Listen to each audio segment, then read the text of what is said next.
Tengo 17 años cuando me encuentran en ese sótano. 17 años y un cuerpo que ya no reconozco como mío. Pero déjame decirte algo que nunca le conté a nadie. Algo que los reportes oficiales jamás van a mencionar. Algo que me va a perseguir cada noche por el resto de mi vida. No fui el único ahí abajo. Cuando finalmente abrieron esa puerta después de 11 días, cuando la luz entró como un cuchillo en mis ojos, lo primero que hicieron fue taparme la boca.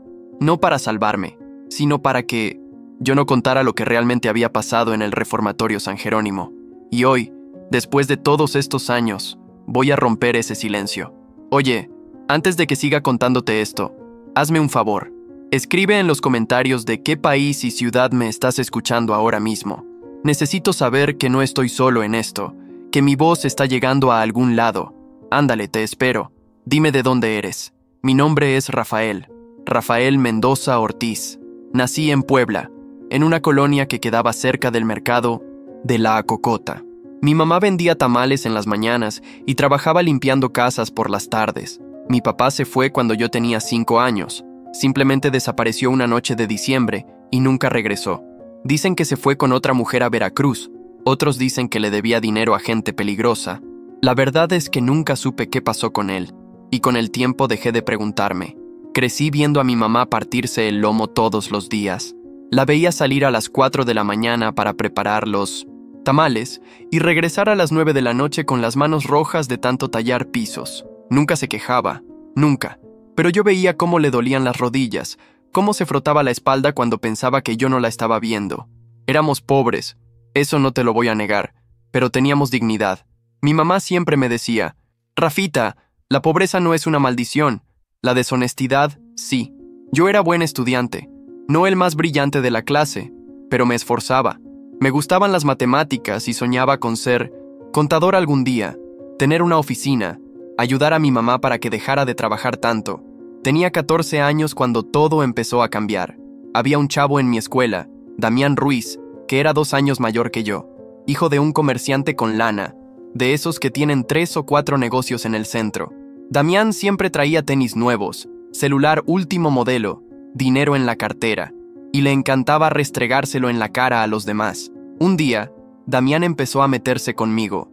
No sé por qué me eligió, tal vez porque yo era callado, porque nunca respondía a sus provocaciones, porque mis zapatos tenían agujeros y mi mochila era de mi mamá. Comenzó con burlas simples. Ahí viene el muerto de hambre. Huele a tamal rancio.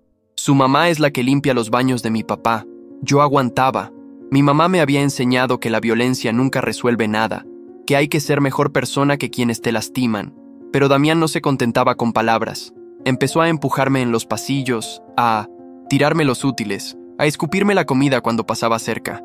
Los maestros no hacían nada.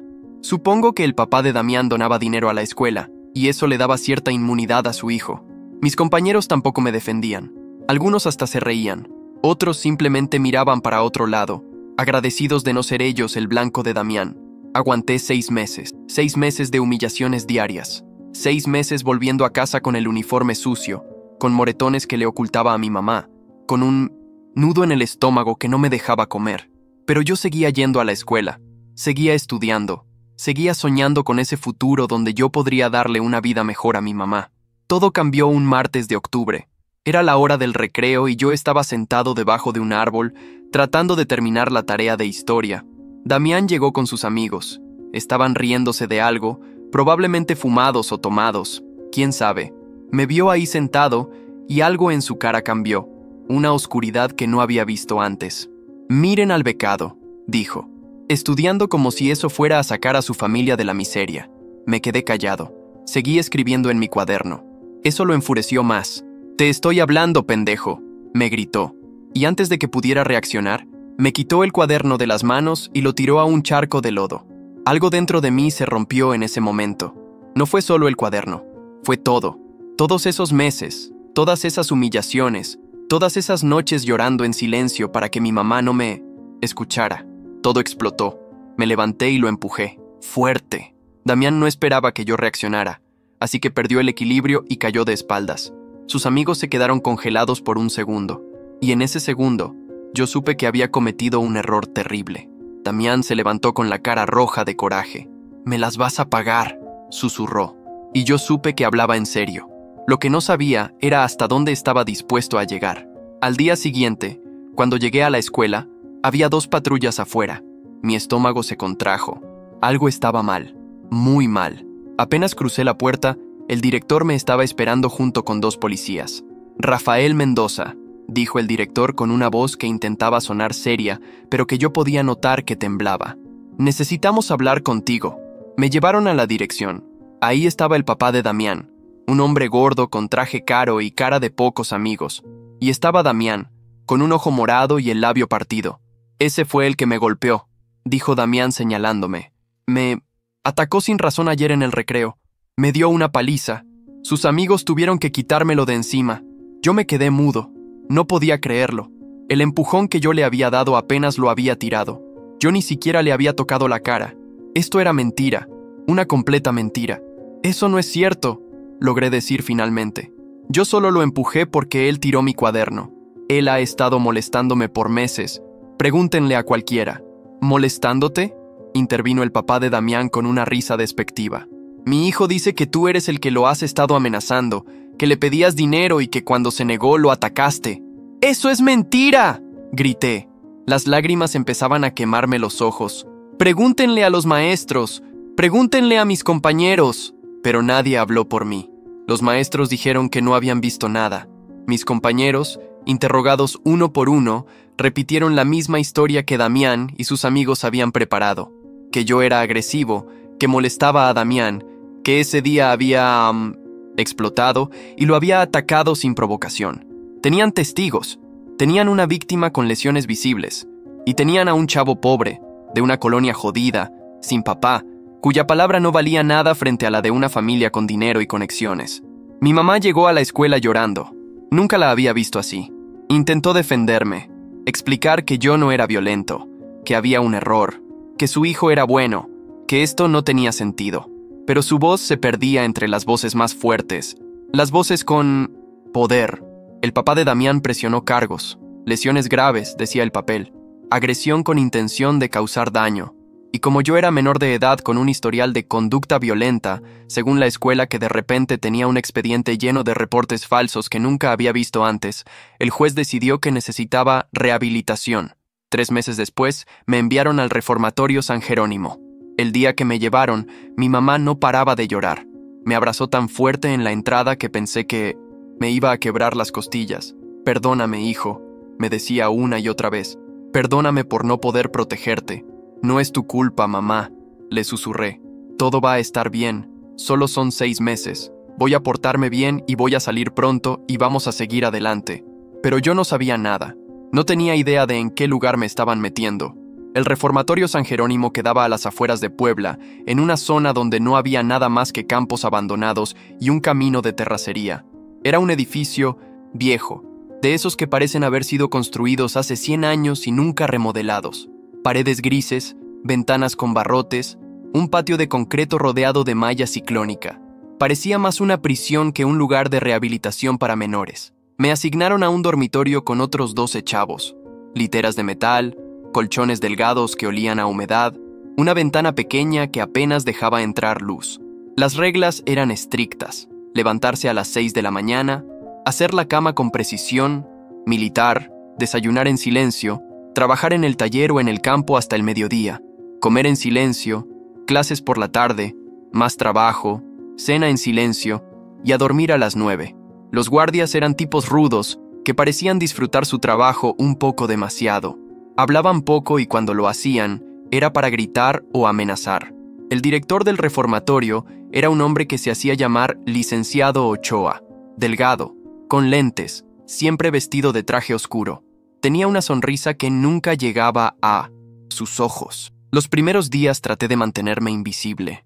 Hacía lo que me decían, no causaba problemas, evitaba el contacto visual con los otros internos. Había chavos de todo tipo ahí, algunos realmente peligrosos que habían hecho cosas graves, otros como yo que simplemente habían tenido mala suerte o habían estado en el lugar equivocado en el momento equivocado.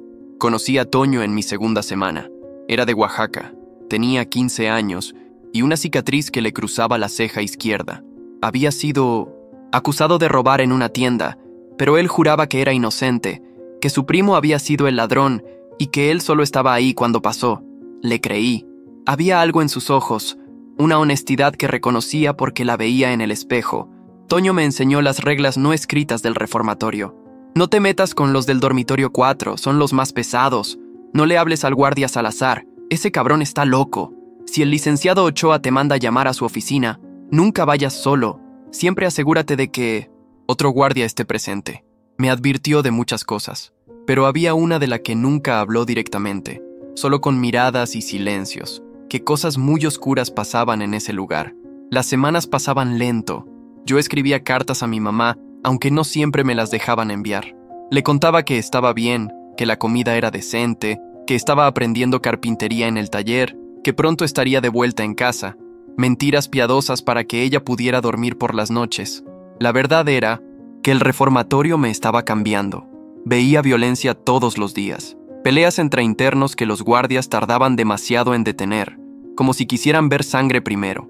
Castigos crueles por infracciones menores. Días en confinamiento solitario por hablar durante las comidas, trabajos forzados bajo el sol por no hacer bien la cama, comida reducida por contestarle a un guardia. Pero nada de eso se comparaba con el sótano. Nadie hablaba del sótano. Era como un secreto compartido que todos conocían pero nadie mencionaba.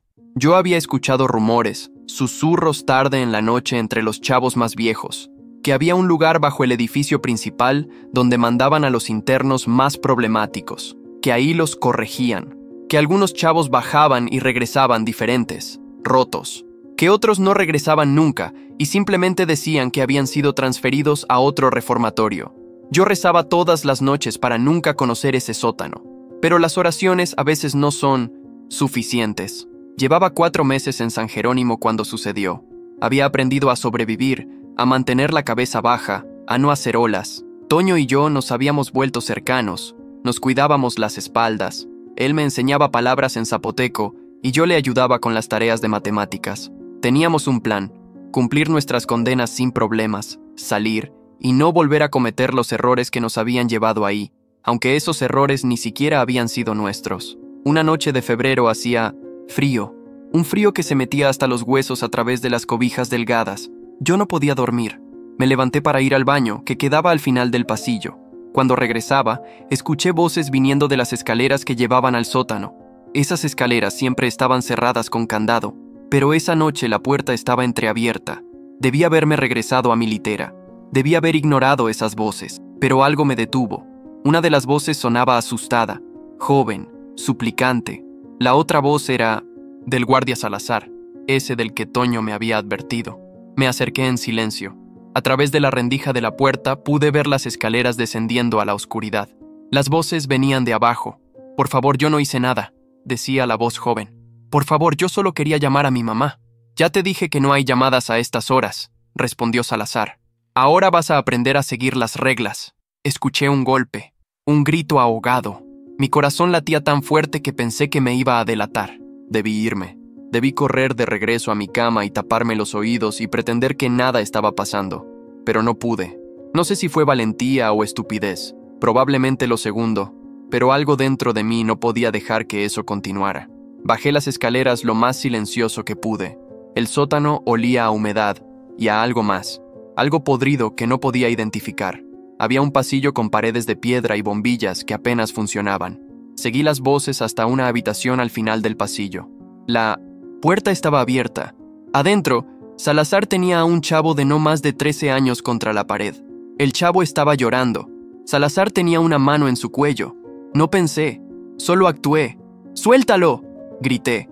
Mi voz sonó más fuerte de lo que esperaba, resonando en las paredes de piedra. Salazar se volteó, sorprendido. Por un segundo vi miedo en sus ojos, miedo de ser descubierto, pero ese miedo se transformó rápidamente en rabia. «Mendoza», dijo mi nombre como una maldición. «¿Qué carajos haces? ¿Aquí?» «Déjalo ir», repetí. Estaba temblando pero mantuve mi voz firme. «No tiene que pasar esto. Solo déjalo ir y todos nos vamos a olvidar de esto». Salazar soltó al chavo, quien corrió hacia las escaleras sin mirar atrás. Yo debí haber corrido también. Debí haber salido de ahí en ese momento, pero me quedé congelado, viendo a Salazar caminar hacia mí con esa sonrisa que no era una sonrisa. «Cometiste un gran error, chamaco», dijo. Lo siguiente que supe fue que había más guardias. No sé de dónde salieron, pero de repente estaban ahí, 3 o 4 de ellos, agarrándome, arrastrándome más profundo en el sótano. Yo gritaba, pateaba, trataba de liberarme, pero eran demasiado fuertes. Me llevaron a una habitación que parecía no haber sido usada en años. Paredes de piedra cubiertas de moho, un techo bajo con vigas de madera, un piso de tierra. En el centro había una silla de metal y cadenas colgando de las vigas. Este pendejo vio algo que no debía ver, dijo Salazar. Hay que asegurarnos de que no diga nada. Me ataron a la silla. Cadenas en las muñecas, cadenas en los tobillos, apretadas, cortando la circulación. Yo seguía gritando, pidiendo ayuda, pero nadie vino. Nadie podía escucharme ahí abajo. Vas a estar aquí hasta que aprendas a mantener tu boca cerrada, dijo Salazar. Y si alguien pregunta por ti, diremos que intentaste escapar y te pusimos en confinamiento. ¿Entendido? No respondí. Salazar me dio una bofetada que hizo que mi cabeza girara. ¿Entendido?, repitió. ¡Vete al diablo! Escupí sangre al decirlo. Salazar se rió. Vas a cambiar de opinión muy pronto, chamaco. Y se fueron. Todos ellos. Subieron las escaleras y escuché cómo cerraban la puerta con candado. La luz se apagó y me quedé solo en la oscuridad más completa que había experimentado en mi vida. Al principio, no entendía la magnitud de lo que estaba pasando. Pensé que me dejarían ahí unas horas, tal vez un día, solo para asustarme. Pero las horas pasaron, y pasaron, y pasaron. No había ventanas. No había forma de saber si era de día o de noche. El frío del sótano era peor que cualquier frío que hubiera sentido. Se metía en mi ropa, en mi piel, en mis huesos. Las cadenas no me dejaban moverme apenas, y mis brazos empezaron a adormecerse. Tenía sed, tanta sed. Mi garganta se sentía como papel de lija. Grité pidiendo agua hasta que mi voz se volvió un susurro ronco. Nadie vino. Tenía hambre. Mi estómago gruñía y se contraía dolorosamente. Traté de ignorarlo, de pensar en otras cosas, pero el hambre es algo que no puedes ignorar por mucho tiempo. Pero lo peor era la oscuridad total, absoluta, sin un solo punto de luz. Empiezas a ver cosas que no están ahí, sombras moviéndose, formas indefinidas. Tu mente empieza a jugarte trucos. Perdí la noción del tiempo. ¿Había sido un día? ¿2? No tenía forma de saberlo. Empecé a hablar solo, a cantarle canciones que mi mamá me cantaba cuando era niño, solo para escuchar una voz, aunque fuera la mía. Duérmete, mi niño, duérmete, mi amor, duérmete, pedazo de mi corazón. Cantaba con voz quebrada, y lloraba. Lloraba tanto que pensé que me iba a quedar sin lágrimas. En algún momento, escuché pasos en las escaleras. La puerta se abrió. Una luz tenue apareció. Era Salazar con una botella de agua y un plato con algo que podría haber sido comida. ¿Ya aprendiste la lección?, preguntó. Yo solo lo miré. No tenía fuerzas para hablar. Dejó el agua y la comida en el piso, pero fuera de mi alcance. Cuando decidas comportarte, esto es tuyo, dijo. Y se fue de nuevo, cerrando la puerta con llave. Eso fue lo que me quebró. No el hambre, no la sed, no el frío, sino ver el agua ahí, a apenas 2 metros de mí, y no poder alcanzarla. Ver la comida y no poder tocarla. Era una tortura diseñada específicamente para romperme. Traté de alcanzarlas. Estiré mi cuerpo tanto como las cadenas me lo permitían, casi dislocándome el hombro en el proceso.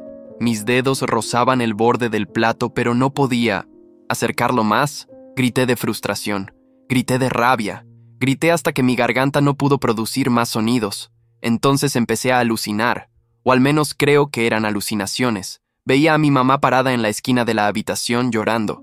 Le hablaba, pero ella no respondía.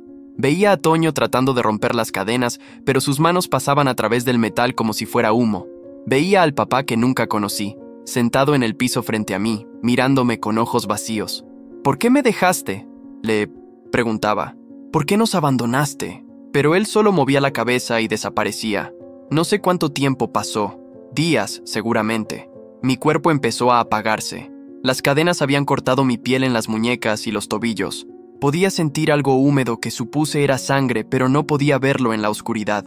Mis labios estaban tan secos que se habían agrietado. Mi lengua era como un trapo áspero en mi boca. Dejé de luchar contra las cadenas. Dejé de gritar. Simplemente existía, flotando en algún lugar entre estar despierto y dormido, entre estar vivo y estar muerto. Escuchaba sonidos a veces, voces distantes que podrían haber sido reales o imaginarias, pasos arriba, puertas cerrándose. Una vez creí escuchar a alguien gritando mi nombre, pero el sonido se desvaneció tan rápido que no estuve seguro de haberlo escuchado realmente. En algún momento empecé a hablar con Dios.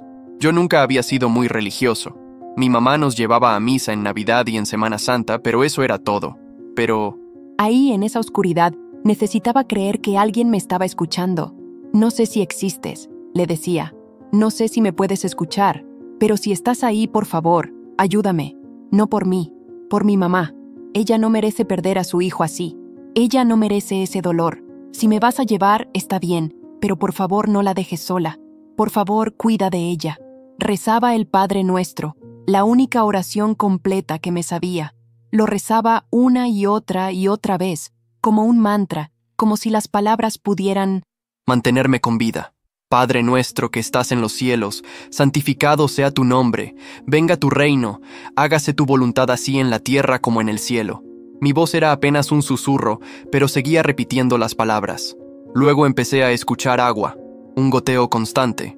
Al principio pensé que era otra alucinación, pero el sonido era demasiado consistente, demasiado real. Venía de algún lugar a mi izquierda, una tubería con fuga, probablemente. Ese sonido se convirtió en mi obsesión. Agua. ¿Había agua en algún lugar de esa habitación? Si tan solo pudiera alcanzarla. Empecé a mecer la silla. Movimientos pequeños al principio, luego más fuertes. Las patas de metal raspaban contra el piso de tierra. Pulgada por pulgada, me acerqué hacia donde creía que venía el sonido. Cada movimiento era agonía. Las cadenas se clavaban más en mi carne. Mis músculos, ya débiles por la falta de comida, gritaban en protesta. Pero seguí, porque la alternativa era quedarme ahí y morir. No sé cuánto tiempo. Me tomó. Horas. Tal vez todo un día. Pero finalmente sentí humedad bajo mis pies descalzos. Agua. Había un pequeño charco donde las gotas caían de la tubería. Me incliné lo más que pude, estirando mi cuello, abriendo mi boca. Algunas gotas cayeron en mi lengua. Sabían a óxido y a tierra, pero era lo más delicioso que había probado en mi vida. Me mantuve en esa posición, cazando cada gota, hasta que mi cuello no aguantó más y tuve que enderezarme. Pero esas pocas gotas me dieron algo que había perdido: esperanza. Si había logrado llegar al agua, tal vez podría lograr algo más. Tal vez podría escapar. Tal vez podría sobrevivir. Empecé a trabajar en las cadenas. No para romperlas, eso era imposible, pero tal vez podría aflojarlas. Moví mis muñecas en círculos, ignorando el dolor, tratando de crear espacio. La sangre actuaba como lubricante. Después de lo que parecieron horas, logré que una mano se deslizara un poco más arriba en la cadena, ganando tal vez 1 centímetro de movimiento extra. No era mucho, pero era algo. Con ese centímetro extra, pude alcanzar el bolsillo de mi pantalón. Había algo ahí, algo pequeño y duro que había olvidado por completo. Un clavo.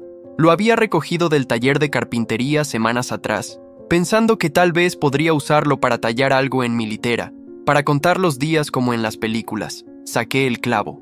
Mis dedos estaban tan entumecidos que casi lo dejo caer, pero logré sostenerlo. Con movimientos torpes empecé a trabajar en el 1900 candado que unía la cadena de mi muñeca derecha a la silla.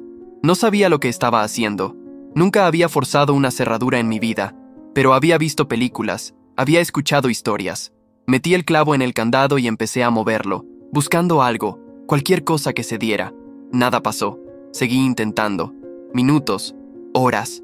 El clavo resbalaba entre mis dedos húmedos. Lo dejaba caer, lo recogía, lo intentaba de nuevo. Por favor, susurraba. Por favor, por favor, por favor. Y entonces sentí algo. Un pequeño clic, apenas perceptible. El candado no se abrió, pero algo adentro se había movido. Seguí trabajando con renovada energía. Otro clic, y otro. Y finalmente, después de lo que debió ser toda una noche de trabajo, el candado se abrió. Mi mano derecha estaba libre. Lloré. Lloré de alivio y de dolor porque cuando la sangre empezó a fluir de nuevo a mi mano, el dolor fue insoportable. Miles de agujas clavándose en mi piel. Pero era libre. Una mano estaba libre. Con mi mano libre, trabajé en las otras cadenas. Estas tenían candados más simples, diseñados solo para mantenerse cerrados sin una llave, no para resistir manipulación desde adentro. Me tomó menos tiempo abrirlos. Cuando la última cadena cayó al piso, Me quedé sentado en la silla por un momento, casi sin poder creer que estaba libre. Intenté pararme, pero mis piernas no respondían. No tenía fuerza. La falta de comida y agua, más el tiempo inmóvil, había dejado mis músculos inútiles. Me caí al piso. El impacto me sacó el aire de los pulmones. Me quedé ahí, respirando el polvo, tratando de recuperar el aliento. «Levántate», me dije. «Levántate, Rafael. No te rindas ahora». Gateé hacia donde había dejado Salazar el agua y la comida. ¿Quién sabe cuánto tiempo llevaba ahí? El agua probablemente estaba tibia y la comida mohosa, pero no me importaba. Tomé la botella con manos temblorosas y bebí. Bebí tan rápido que me atoré y escupí la mitad. Obligué a ir más despacio. Pequeños sorbos. Deja que tu cuerpo se acostumbre. La comida era pan duro, y algo que pudo haber sido frijoles, pero ya no estaba seguro. Comí despacio, mi estómago protestando con cada bocado, pero obligándome a tragar porque necesitaba energía. Mientras comía, mis ojos se ajustaron a la poca luz que entraba por debajo de la puerta. Pude ver mejor la habitación por primera vez, y lo que vi hizo que se me helara la sangre. No estaba solo en ese sótano. En la esquina opuesta había otra silla, y atado a esa silla había un cuerpo. Me acerqué arrastrándome. «Oye», susurré, «¿estás bien?» No hubo respuesta. Me acerqué más. Era un chavo, tal vez de mi edad o un poco mayor. Estaba inmóvil, sus ojos cerrados, su piel pálida. «No, no, no», repetía mientras buscaba su pulso. Nada. Su piel estaba fría al tacto. Había muerto ahí. ¿Quién sabe cuánto tiempo llevaba muerto? Días, semanas, y yo había estado ahí todo este tiempo sin saberlo. Me alejé gateando, el pánico apoderándose de mí. Ese pudo haber sido yo. Ese iba a ser yo si no me hubiera liberado. Iban a dejarme morir ahí como habían dejado morir a este chavo, y luego dirían que había escapado o que me habían transferido a otro lugar.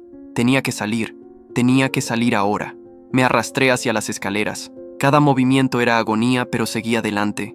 Llegué a la puerta. Estaba cerrada con llave desde afuera, por supuesto, pero era una puerta vieja, de madera. Me apoyé contra la pared y empecé a patearla con lo poco de fuerza que me quedaba. Pateé y pateé y pateé hasta que mi pie quedó adormecido. La puerta crujía pero no cedía. Grité con todo lo que tenía. «¡Ayuda! ¡Ayúdenme! ¡Hay alguien ahí!» Nada. Silencio. Me desplomé contra la puerta, exhausto. Esto era el final. Había llegado tan lejos solo para morir aquí de todas formas. Entonces escuché voces arriba, pasos corriendo, gritos. «¡Alguien escuchó algo del sótano! ¿Estás seguro? Ese lugar ha estado cerrado por semanas».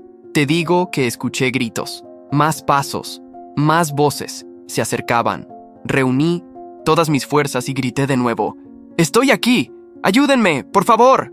Las voces se detuvieron. Un momento de silencio. Entonces alguien gritó. «¡Hay alguien ahí abajo! ¡Trae las llaves!». Escuché cómo forcejaban con el candado. La puerta se abrió. La luz inundó el hueco de las escaleras, tan brillante que tuve que cerrar los ojos. «¡Dios mío!», exclamó alguien. «¡Llamen una ambulancia! ¡Llamen a la policía!». Manos me levantaron con cuidado.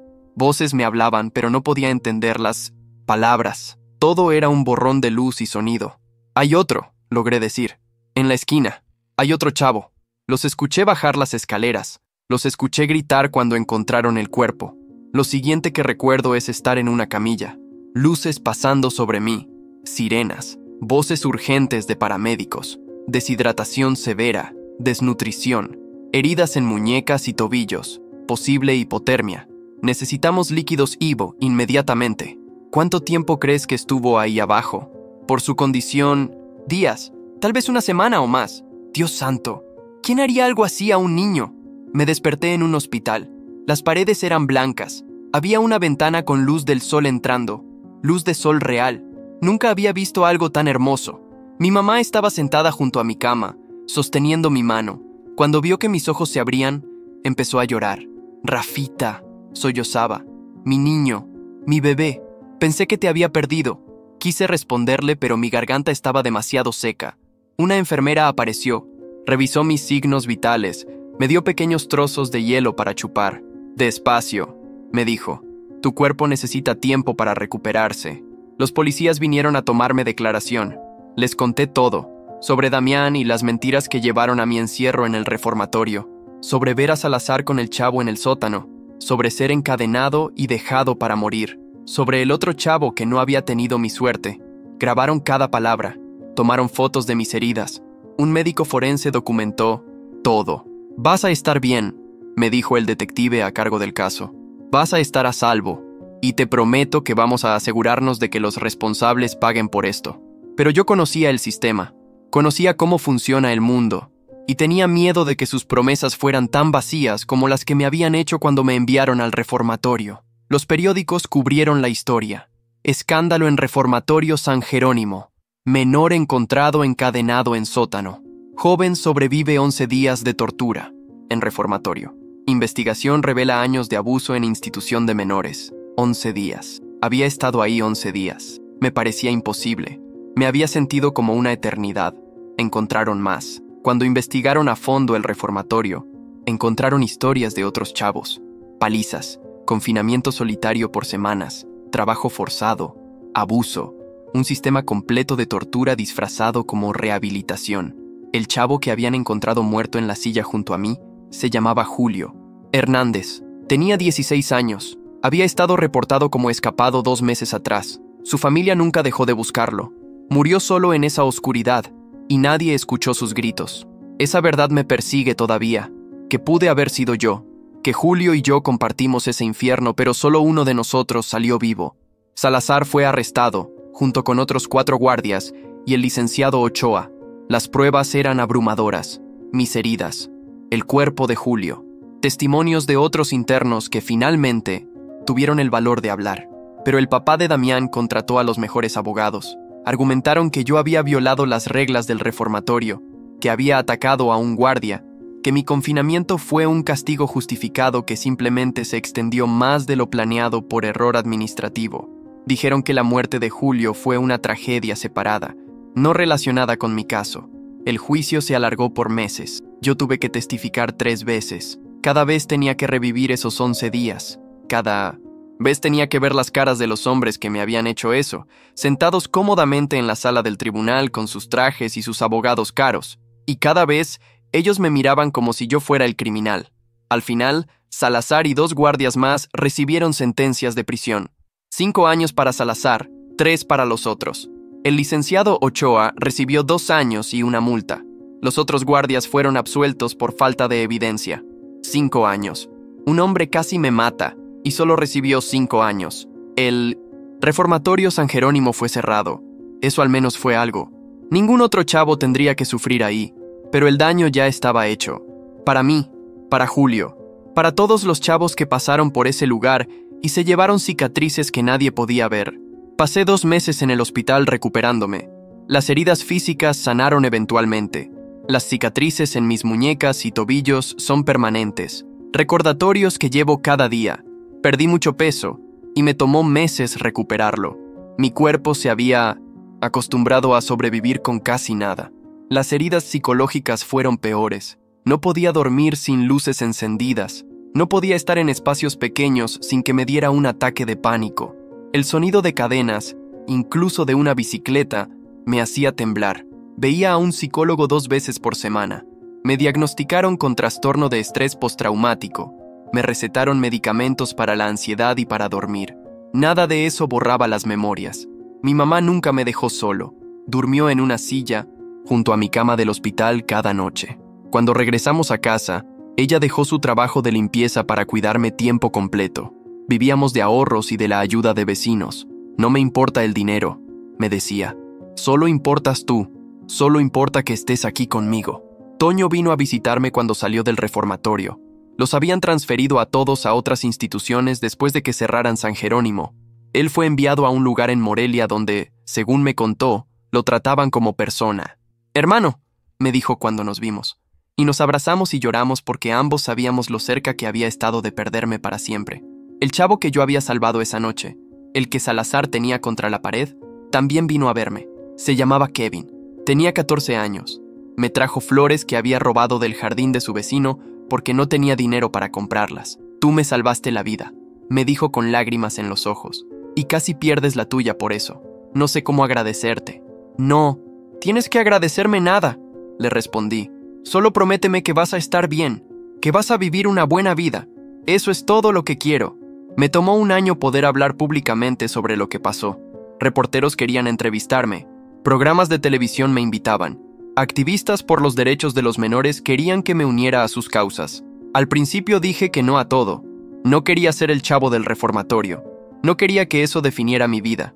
Pero mi psicólogo me ayudó a entender que tal vez compartir mi historia podría ayudar a otros, que tal vez podría evitar que algo así le pasara a alguien más. Así que empecé a hablar. Di mi primera entrevista en un programa de radio local, luego un periódico, luego una organización de derechos humanos me pidió que testificara frente a una comisión legislativa sobre las condiciones en los reformatorios de menores. Cada vez que contaba mi historia, dolía menos. No porque el dolor desapareciera, sino porque le estaba dando un propósito.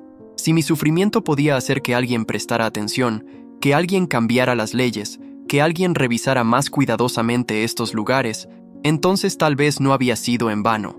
Gracias a casos como el mío y el de otros sobrevivientes, se aprobaron nuevas leyes, inspecciones obligatorias sin previo aviso en todos los reformatorios, cámaras de vigilancia en áreas comunes, líneas telefónicas directas para que los internos reportaran abusos, mejor entrenamiento para el personal, límites estrictos en el confinamiento solitario. No era suficiente. Nunca es suficiente, pero era algo. ¿Y Damián? El chavo cuya mentira empezó toda esta pesadilla. Su familia se mudó a Ciudad de México poco después de que saliera la historia. Cambiaron de apellido, según escuché. Quisieron escapar del escándalo. Nunca recibió ningún castigo por sus mentiras. Nunca tuvo que admitir lo que hizo. Su familia tenía demasiado dinero, demasiadas conexiones. La justicia no existe igual para todos. Durante años lo odié.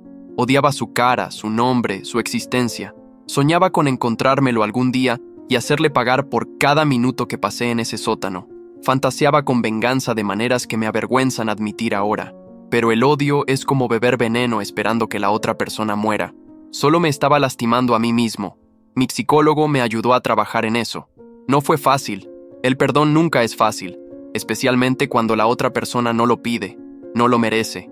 No sé si algún día pueda perdonar completamente a Damián, pero aprendí a dejar ir el odio, a no dejar que él tuviera ese poder sobre mí. Él ya me quitó 11 días de mi vida. No le iba a dar ni un día más. Hoy tengo 24 años. 7 años han pasado desde el sótano. A veces parece que fue otra vida, como si le hubiera pasado a otra persona. Otras veces, especialmente en las noches cuando no puedo dormir, se siente como si hubiera sido ayer. Terminé mi preparatoria por internet mientras me recuperaba. No podía estar en un salón de clases sin sentir pánico. Luego entré a la universidad, estudiando trabajo social. Quería ayudar a otros chavos como yo, chavos que se caen por las grietas del sistema. Conocí a una chava en la universidad. Se llama Lupita. Es de Oaxaca, como Toño. Es inteligente y amable, y cuando le conté mi historia no me trató como si estuviera roto. Me vio como una persona completa, solo que una persona que había sobrevivido algo terrible. Llevamos 2 años juntos. Ella me ayuda en 1900 las noches difíciles. Me recuerda que estoy a salvo cuando las pesadillas me despiertan. Me abraza cuando las fechas difíciles se acercan, como el aniversario de cuando me encerraron, o el día en que me encontraron. Mi mamá tiene 60 años ahora. Dejó de vender tamales y ahora trabaja en una tienda, algo menos pesado para su cuerpo. Vive en una casa pequeña pero decente que pudimos comprar con parte del dinero del acuerdo legal que finalmente llegó después de años de batalla.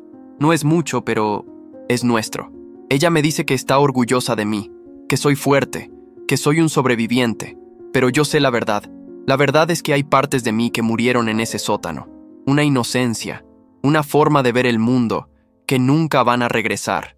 Hay noches en que me despierto sintiendo las cadenas en mis muñecas. Noches en que la oscuridad de mi habitación se siente demasiado oscura y tengo que levantarme y encender todas las luces de la casa. Noches en que escucho el goteo de agua y vuelvo a estar ahí, tratando de alcanzar cada gota con mi lengua. El trauma no desaparece. Aprendes a vivir con él. Aprendes a reconocer cuando está llegando una crisis. Aprendes técnicas para manejarlo. Pero siempre está ahí, como una sombra que nunca se va completamente. Trabajo ahora en un centro de ayuda para jóvenes en riesgo. Hablo con chavos que han pasado por el sistema. Chavos que han sido abusados, abandonados, incomprendidos. Les cuento mi historia. Les digo que entiendo, que no están solos. Y Cuando los veo a los ojos, veo mi propio reflejo de hace 7 años.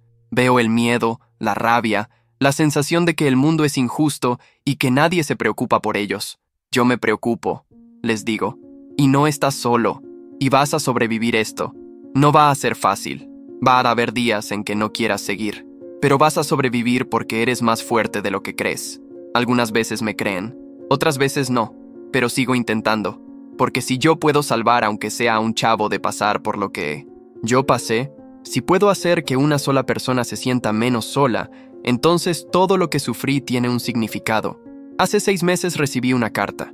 El remitente era de la cárcel donde está Salazar cumpliendo su sentencia. Casi la tiré sin abrirla. No quería saber nada de ese hombre, pero algo me hizo abrirla. Era corta. Decía, sé que no merezco tu perdón. Sé que nada de lo que diga puede cambiar lo que hice, pero quiero que sepas que pienso en ti cada día. Pienso en el chavo que casi maté. Y voy a cargar con eso por el resto de mi vida. No te pido que me perdones. Solo quería que supieras que lo siento. La leí varias veces. ¿Era sincero? ¿O solo estaba buscando absolver su culpa? No lo sé. Probablemente nunca lo sabré. No le respondí. Tal vez algún día lo haga. Tal vez no.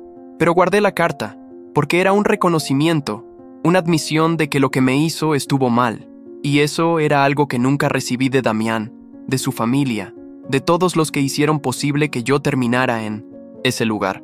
La familia de Julio, el chavo que murió en esa silla junto a mí, se convirtió en parte de mi vida. Su mamá, la señora Patricia, me buscó unos meses después de que salí del hospital. Al principio pensé que me culparía, que me odiaría por haber sobrevivido cuando su hijo no lo hizo. Pero cuando nos vimos, ella solo me abrazó como si fuera su propio hijo, y lloró, y yo lloré con ella. Tú no tuviste la culpa, me dijo. Tú eras solo un niño también, solo otro niño que ese sistema malvado trató de destruir. Nos vemos una vez al mes.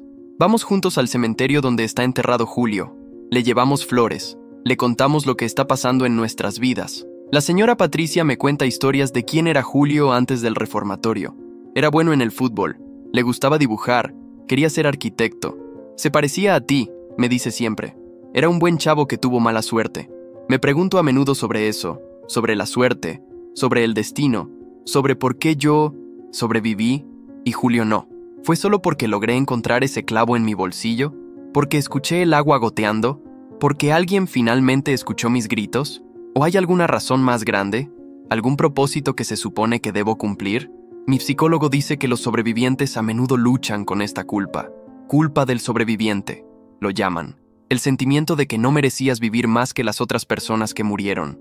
Que tu vida tiene que significar algo especial ahora para justificar que estés aquí cuando otros no están.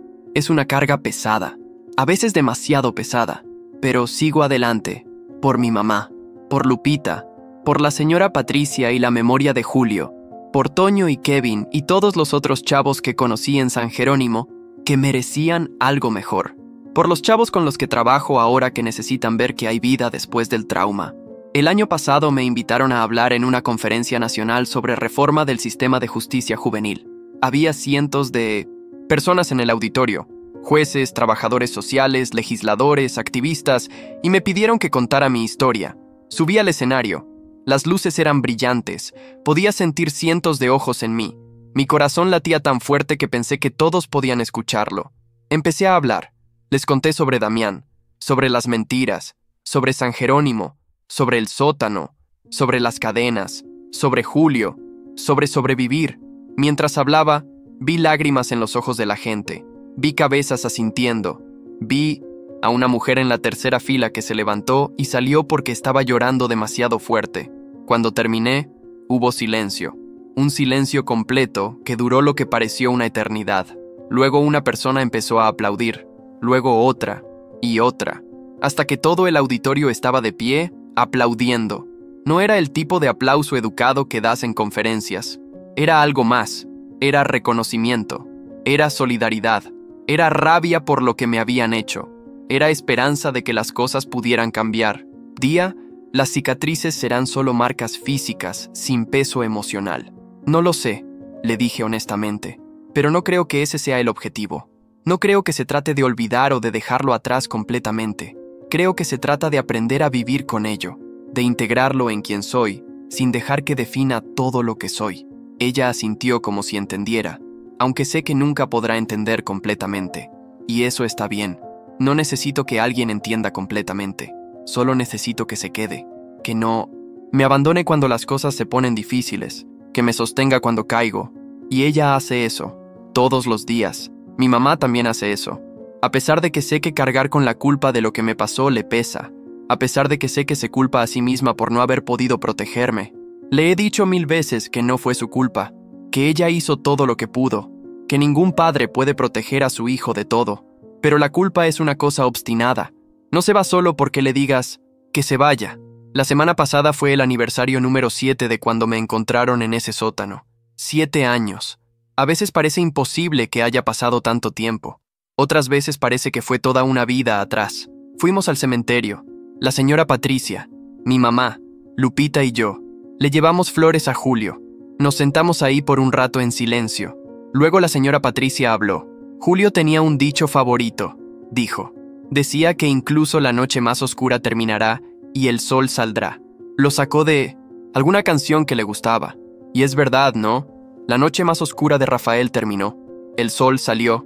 Y ahora él está ayudando a otros a encontrar su camino hacia la luz. Tenía razón. La noche había terminado. No perfectamente, con cicatrices y daños. Pero había terminado. Y el sol había salido. Trabajo ahora para que otros chavos no tengan que pasar por su propia noche oscura, para que el sistema cambie, para que lugares como San Jerónimo no puedan existir, para que cuando un chavo sea falsamente acusado, como yo fui, haya más protecciones, para que cuando un chavo necesite rehabilitación real, reciba ayuda genuina en lugar de abuso. Es un trabajo lento, frustrante, a veces parece imposible. El sistema es grande y resistente al cambio. Hay intereses económicos involucrados, hay gente que se beneficia del sufrimiento de los chavos, hay ignorancia y apatía y la creencia de que los chavos en el sistema juvenil de alguna manera merecen lo que reciben. Pero estamos haciendo progreso. Cada ley que cambiamos, cada reformatorio que se cierra, cada guardia que es entrenado apropiadamente, cada chavo que recibe la ayuda que necesita en lugar del castigo que no merece, todo eso es progreso. Y cuando me siento desanimado, cuando siento que no estoy haciendo suficiente, recuerdo ese mensaje del chavo de Guadalajara. Recuerdo las caras de los chavos con los que trabajo que me dicen que les ayudé. Recuerdo que cada vida que toco, cada persona que ayudo, es una victoria sobre lo que trataron de hacerme. Trataron de romperme, trataron de silenciarme, trataron de asegurarse de que nunca contara lo que vi, lo que viví. Me encadenaron en la oscuridad y esperaron que muriera ahí como Julio. Pero no morí, sobreviví. Y ahora mi voz es más fuerte que nunca. Esta es mi historia. La historia que Salazar y los otros no querían que contara. La historia que trataron de enterrar en ese sótano junto conmigo. Pero las historias como la mía no se entierran fácilmente. Encuentran la forma de salir a la luz. Y ahora que la has escuchado, eres parte de ella. Conoces la verdad sobre lo que pasa en lugares como San Jerónimo. Conoces los nombres. Rafael Mendoza, que sobrevivió. Julio Hernández, que no tuvo esa suerte. Toño y Kevin, y todos los otros chavos cuyas historias son parte de la mía. No te pido que me tengas lástima. No quiero lástima. Lo que quiero es que prestes atención. Que cuando escuches sobre reformatorios juveniles o sobre chavos en el sistema, recuerdes esta historia. Que cuando veas a un chavo en problemas, recuerdes que tal vez no es un criminal sino una víctima. Que cuando puedas hacer algo, lo que sea, para ayudar a cambiar el sistema, lo hagas. Porque hay otros Rafaeles ahí afuera en este momento. Chavos que están sufriendo en lugares que se supone deben ayudarlos. Chavos que están encadenados, literal o figurativamente, esperando que alguien los encuentre, que alguien los escuche, que alguien se preocupe. Sé esa persona que se preocupa. Sé esa voz que habla. Sé esa mano que ayuda. Es tarde en la noche mientras escribo esto. Lupita está dormida en nuestra habitación. Mi mamá está en su casa, probablemente también dormida. El mundo está quieto y tranquilo. Miro las cicatrices en mis muñecas. Las toco suavemente. Son ásperas, levantadas, permanentes. Durante mucho tiempo las odié. Me ponía mangas largas incluso en verano para esconderlas. Me avergonzaban porque sentía que marcaban mi debilidad, mi victimización. Pero ahora las veo diferente. Son recordatorios, sí, pero no de mi debilidad. Son recordatorios de mi fuerza, de que estuve encadenado pero logré liberarme, de que estuve en la oscuridad pero encontré la luz, de que casi muero pero elegí vivir. Son mis cicatrices de batalla, y las llevo con algo que no es exactamente orgullo pero tampoco vergüenza. Las llevo como parte de mi historia, una historia que no pedí, pero que es mía, de todas formas. Cuando trabajo con los chavos ahora, a veces ellos notan las cicatrices. Algunos preguntan, a los que preguntan les muestro. Les cuento en versión breve lo que pasó, y luego les enseño algo importante. Mira, les digo, estas cicatrices son parte de mí. No puedo cambiar eso. No puedo borrarlas. Pero tampoco me definen completamente. Soy más que mis cicatrices, más que lo peor que me pasó. Y tú también eres más que lo peor que te ha pasado a ti. Algunos lo entienden de inmediato, otros necesitan tiempo, pero planto esa semilla. La idea de que el trauma no tiene que ser el final de tu historia. Puede ser un capítulo difícil y doloroso, pero solo un capítulo. Y los mejores capítulos todavía están por escribirse. Para mí, esos capítulos incluyen planes que antes pensaba que eran imposibles. Lupita y yo hemos hablado de casarnos, de tener hijos algún día. Eso me asustaba antes. La idea de traer niños a un mundo donde cosas como lo que me pasó pueden suceder.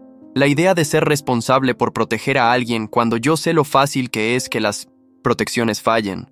Pero también pienso en el amor que mi mamá me dio, en cómo ese amor me sostuvo incluso en los momentos más oscuros, en cómo el saber que alguien me estaba esperando, que alguien me amaba incondicionalmente, me dio razones para seguir luchando. Y pienso que tal vez puedo dar eso también. Tal vez puedo ser el tipo de padre que da ese amor incondicional, que protege ferozmente pero también enseña resiliencia, que crea un hogar donde un niño se sienta seguro, pero también aprenda que si algo malo pasa, puede sobrevivirlo. No será fácil, sé que mis traumas afectarán mi forma de ser padre, sé que probablemente seré sobreprotector, que tendré miedos que otros padres no tienen, pero también tendré fortalezas que otros padres no tienen. Entenderé que los niños necesitan ser escuchados, que necesitan ser creídos, que necesitan saber que no importa qué pase, siempre habrá alguien en su esquina. También quiero seguir expandiendo mi trabajo. Hay una organización en Estados Unidos que me invitó a dar charlas. Quieren que cuente mi historia a audiencias allá, que ayude a informar sus políticas sobre el sistema de justicia juvenil. Es intimidante. Mi inglés no es perfecto.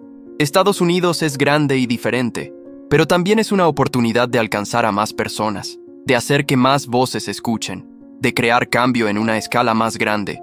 Y más allá de eso, simplemente quiero vivir. Quiero tener experiencias normales que el reformatorio me robó. Quiero viajar y ver el océano. Quiero aprender a cocinar y ser terrible en ello al principio. Quiero tener discusiones tontas sobre qué película ver. Quiero aburrirme un domingo por la tarde sin nada que hacer. Todas esas cosas pequeñas y normales que la gente da por sentado, yo las veo como regalos, como milagros pequeños, porque estuve en un lugar donde pensé que nunca tendría nada de eso, donde cada respiro era una batalla, donde no había futuro, solo un presente interminable de dolor y oscuridad, pero salí. Y ahora tengo un futuro lleno de posibilidades. No es el futuro que imaginé cuando tenía 14 años, antes de Damián, antes del reformatorio. Ese Rafael quería ser contador, tener una oficina tranquila, una vida simple y predecible. Este Rafael es diferente. Este Rafael es un activista, un sobreviviente, alguien cuya vida es pública de maneras que nunca anticipé. Este Rafael tiene cicatrices visibles e invisibles. Este Rafael conoce la oscuridad de maneras que ese niño de 14 años nunca podría haber imaginado. Pero este Rafael también conoce la luz, conoce la fuerza de la que es capaz, conoce el valor de cada día, conoce el poder de la esperanza incluso cuando parece que no hay razón para tener esperanza. Y si pudiera hablar con ese Rafael de 14 años, ese chavo asustado que estaba siendo empujado por los pasillos de la escuela, eso es lo que le diría.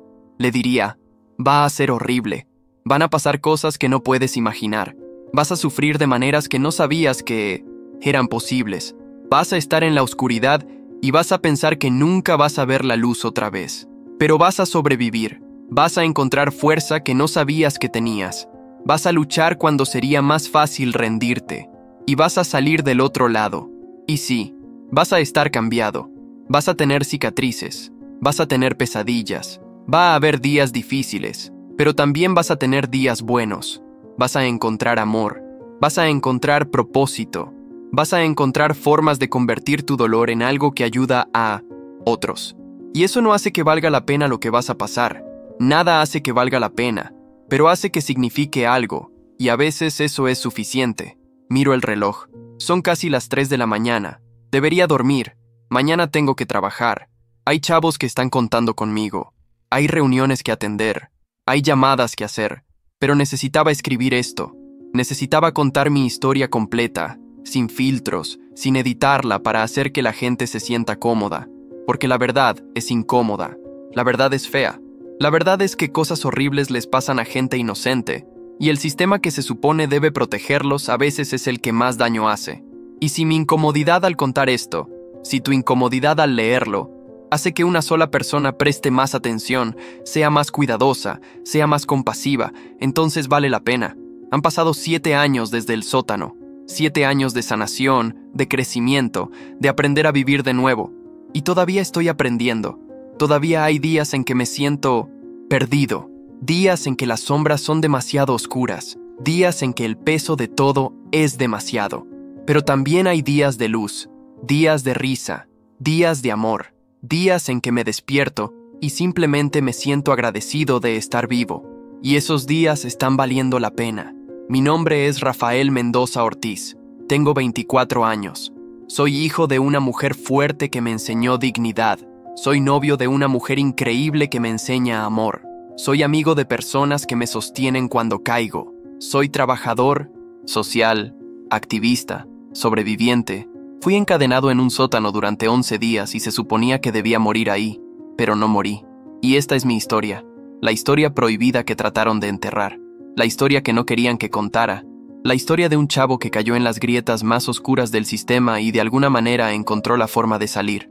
No la cuento por atención, no la cuento por lástima, la cuento porque necesita ser contada, porque mientras reformatorios como San Jerónimo existan, mientras chavos como yo sean falsamente acusados y metidos en sistemas que los rompen en lugar de rehabilitarlos, mientras el silencio proteja a los abusadores, estas historias necesitan ser contadas, una y otra vez, más fuerte cada vez, hasta que ya no puedan ser ignoradas, hasta que el cambio no sea opcional, sino inevitable. Ese es el legado que quiero dejar, no el de la víctima que fue encadenada, sino el del sobreviviente que se negó a quedarse en silencio, que convirtió su trauma en combustible para el cambio, que tomó la peor experiencia de su vida y la usó para mejorar las vidas de otros. Y si estás leyendo esto, si llegaste hasta aquí, ahora eres parte de ese legado también. Conoces la verdad, conoces lo que pasa en las sombras, y con ese conocimiento viene responsabilidad. La responsabilidad de no mirar para otro lado, de no permanecer en silencio, de hacer algo, lo que puedas, para asegurarte de que ningún otro chavo tenga que vivir su propia versión de mi historia. Porque uno es demasiados. Un chavo sufriendo en la oscuridad es uno de más. Una muerte como la de Julio es una de más. Un sistema que daña en lugar de sanar es uno de más. Podemos hacerlo mejor. Debemos hacerlo mejor. Y lo haremos. Un día a la vez. Una historia a la vez. Una vida salvada a la vez. Esa es mi promesa. A Julio, cuya vida fue cortada demasiado pronto. A mi mamá, quien nunca dejó de luchar por mí. A Lupita, quien me ama con todas mis cicatrices. A todos los chavos con los que trabajo, quienes merecen un futuro brillante. Y a ese niño que vi en mi alucinación en el sótano. Ese niño que me recordó quién era yo antes de todo esto. Ese niño que me pidió que no me rindiera. No me rendí entonces, y no me voy a rendir ahora. Esta es mi historia. Prohibida pero no silenciada. Dolorosa pero no sin propósito. Oscura pero con destellos de luz. Y espero que, de alguna manera, haya iluminado algo en ti también. Gracias por escuchar. Gracias por leer. Gracias por importarte. Y si conoces a alguien que necesita escuchar esto, compártelo. Si ves algo que no está bien, di algo. Si puedes ayudar, ayuda. Porque juntos podemos asegurarnos de que las historias como la mía se vuelvan cada vez más raras, hasta que algún día solo sean parte de un pasado que superamos. Ese día no ha llegado todavía, pero va a llegar. Tengo que creerlo. Necesito creerlo. Y mientras trabajo hacia ese día, voy a seguir viviendo, plenamente. auténticamente, con cicatrices pero también con esperanza, con dolor pero también con alegría, con memoria del pasado pero con ojos hacia el futuro, porque eso es lo que significa sobrevivir verdaderamente. No solo estar vivo, sino vivir. No solo existir, sino florecer. No solo cargar con el trauma, sino transformarlo. Y yo estoy haciendo eso, cada día, de la mejor manera que sé. No es perfecto, yo no soy perfecto, pero estoy aquí, estoy tratando. Y eso, después de todo lo que pasé, es suficiente, es más que suficiente, es todo.